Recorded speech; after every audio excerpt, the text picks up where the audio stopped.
Bonjour tout le monde, c'est Douceur de Créer. Alors je vous propose aujourd'hui de réaliser, si ça vous plaît, cette petite carte. Donc j'ai utilisé du papier multitechnique de chez Canson, qui est en 200 grammes, qui est très bien.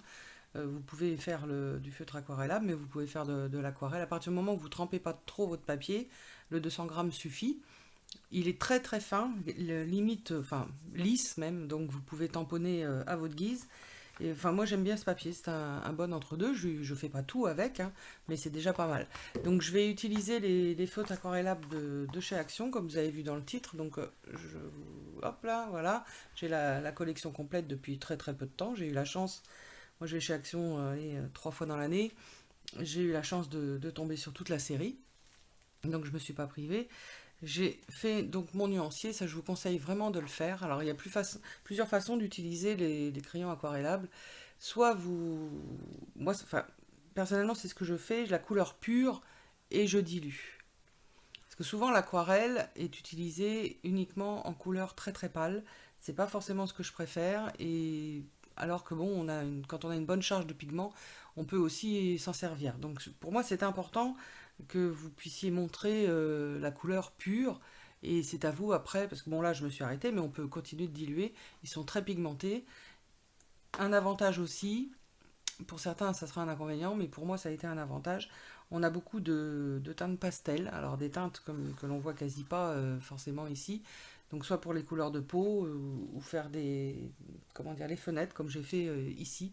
Je me suis contentée d'une couleur très claire plutôt que de mettre du blanc. Parce que normalement, si vous voulez du clair, il faut diluer, diluer, diluer. Et quand on a du petit détail à faire, généralement on s'en sert pas, donc on est uniquement en couleur vive. Donc on a des couleurs très intéressantes qu'on ne trouve pas forcément dans d'autres collections, qui sont ces couleurs-là. Ici, là, c'est pas forcément des couleurs qu'on retrouve ailleurs. On a ce très beau bleu de Prusse, ici, et toutes ces teintes-là, ici, là, pas forcément facile à trouver en feutre aquarellable. Alors si, il y a l'unité, bien sûr, mais sinon, et encore, ça dépend des marques, mais sinon, en pack comme ça, c'est assez sympa. Celui-ci, c'est aussi un vert relativement rare. Il est entre le vert et le bleu de Prusse, il est très très beau. Voilà. Donc moi j'ai fait mon nuancier, après vous faites comme vous voulez. Une chose importante aussi, c'est votre papier. Alors, un feutre aquarellable, je sais que c'est contradictoire, mais ne va pas aller sur tous les papiers aquarelles. Alors j'ai regardé pas mal de vidéos hein, sur ces feutres-là. Beaucoup de personnes ont été déçues parce que sur certains papiers ça ne marche pas. Moi la première, hein, quand je suis rentrée à la maison, j'ai pris le premier papier aquarelle que j'avais et puis j'ai essayé puis ça fonctionnait pas. Donc même en papier de qualité, hein. Et c'est pas comment dire, c'est pas propre au feutre Action. J'en ai d'autres de marque et ça fait exactement la même chose. Alors c'est hyper compliqué de vous dire quel papier utiliser puisque ça dépend des feutres. Moi j'ai du papier 325 grammes Moulin Lecoq, ça fonctionne très bien. Et puis bah, j'ai du papier Canson de qualité aussi, ça ne marche pas. Enfin bon, papier allemand, ça marche pas non plus.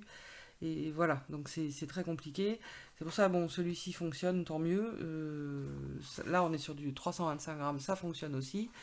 Et sur d'autres, j'ai du Winsor et Newton, par exemple, qui est papier de qualité, ça ne fonctionne pas. Donc ne vous arrêtez pas forcément sur, si vous les avez en tout cas, sur un échec. Essayez un autre papier. Ça peut fonctionner. C'est pareil pour, je dirais, quasi tous les feutres, entre guillemets, à l'eau, j'aime pas dire ça, mais on a des feutres pour enfants qui fonctionnent très très bien à l'aquarelle, enfin qu'on peut aquareller, donc c'est pareil, ça dépend du papier après. Voilà, donc je vous ai filmé bien sûr la réalisation de cette carte, elle va être en léger accéléré. Bon, moi je l'ai voulu comment dire, en teinte vive, pour vous montrer justement qu'on peut aller tirer la couleur.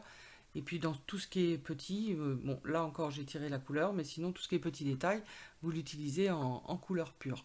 Donc je vous ai pas montré la carte complètement terminée, mais elle aura un fond coloré et reposé sur un papier blanc.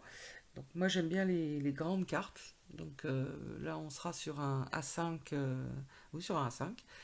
Et elle fait 19 sur 12,7, ce qui vous fait un passe d'un petit peu plus 5 mm. Je trouve ça joli, ça fait comme un cadre. Après, c'est une question de goût. Si ça vous intéresse, je m'arrête là et je vous laisse avec l'accéléré. Au revoir.